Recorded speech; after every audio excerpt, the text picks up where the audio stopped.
Hey guys, Moneyman 300, and I'm gonna do a little commentary on the upcoming generation of consoles, the PS4 and the Xbox One. I'm not gonna go into, in-depth comparisons on all the individual specs. There's plenty of videos out there that you guys can go check out. Lots of great things have been done around that by other people. The gameplay here is just a free for all. This is maybe my fifth, sixth total game of free for all. For whatever reason, I just never really played it. I'm not a huge free for all fan. It gets a little boring to me at times, just running around. I'm more of an objective player, but it's kind of fun to hop in every once in a while. And in the other games, I played a little bit more, but for whatever reason, in this one, I didn't. But yeah, that's the gameplay in the background.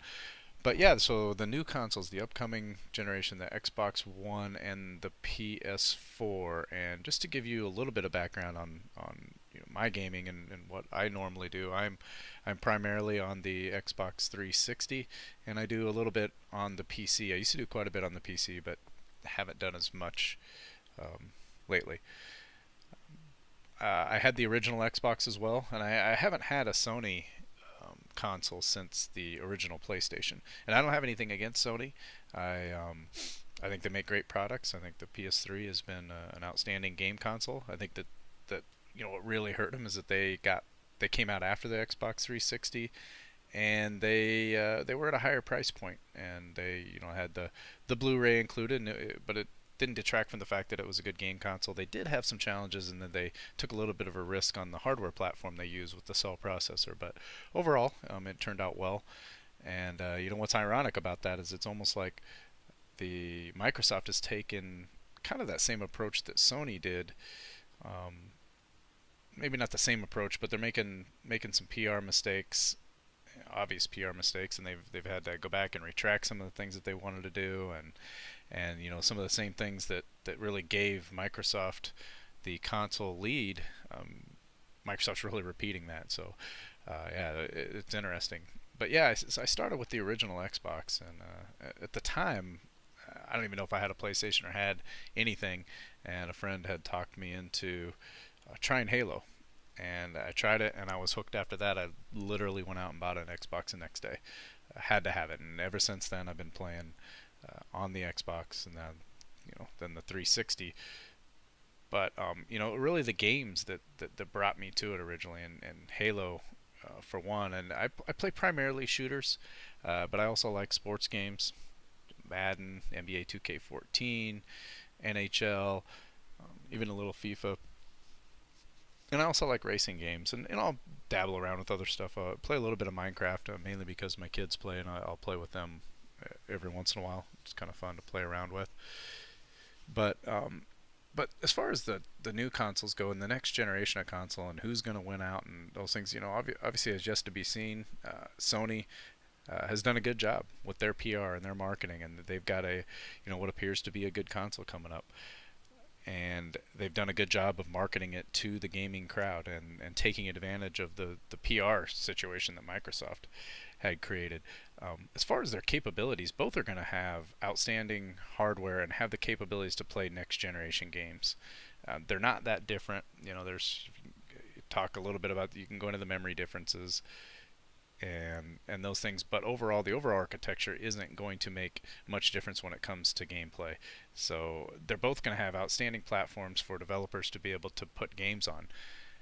You've heard some talk about the cloud gaming. Well, they both have some aspects of being able to use the cloud, and neither has probably Sony talked about the main thing for theirs is more of a streaming cloud at this point. Microsoft's is more of a hosting cloud.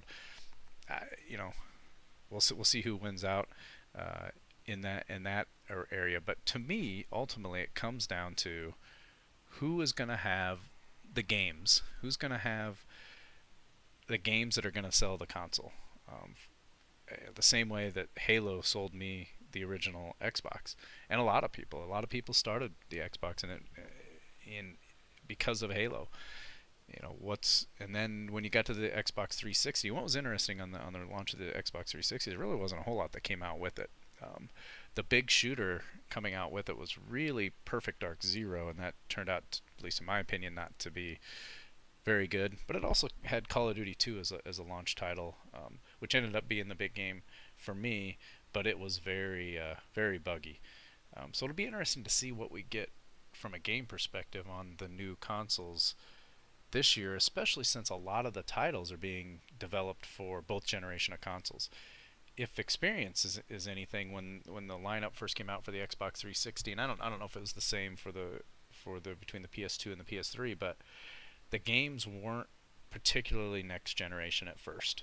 It really took a couple of years before they caught on, and they got to be true next generation type games. I mean, originally Call of Duty 2 was, could have easily just been an Xbox title. It had decent graphics.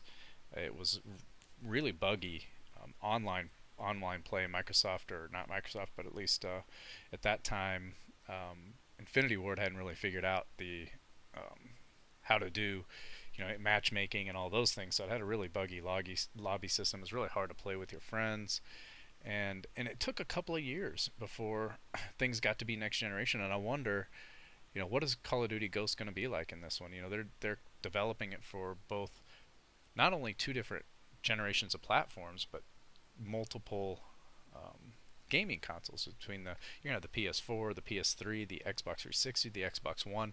How are they going to keep it from being watered down in the next gen consoles? I don't think they can. I mean, it's going to be upgraded graphics, but I don't think you're going to truly see that next generation titles, at least not the ones that are being co-developed, or not co-developed, but developed across both generations. So I think you look towards some of those that aren't. I mean, even Battlefield 4, I believe, is being developed on both as well, on the older generation and the newer generation. So you may want to look towards some of the titles, some of the new things coming up.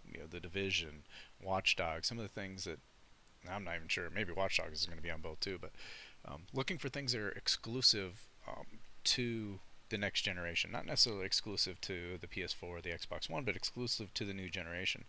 And they're going to be the ones probably taking the most advantage of what's out there.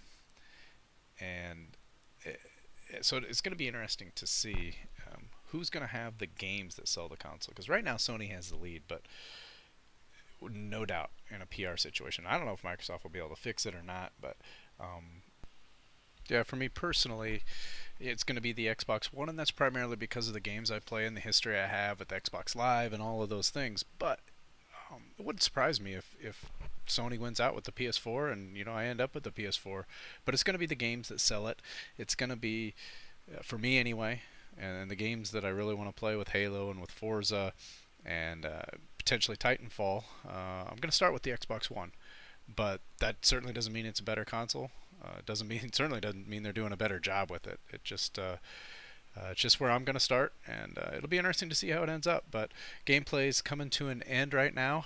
Thanks for listening, guys, and we will catch you all in the next one. Later, guys.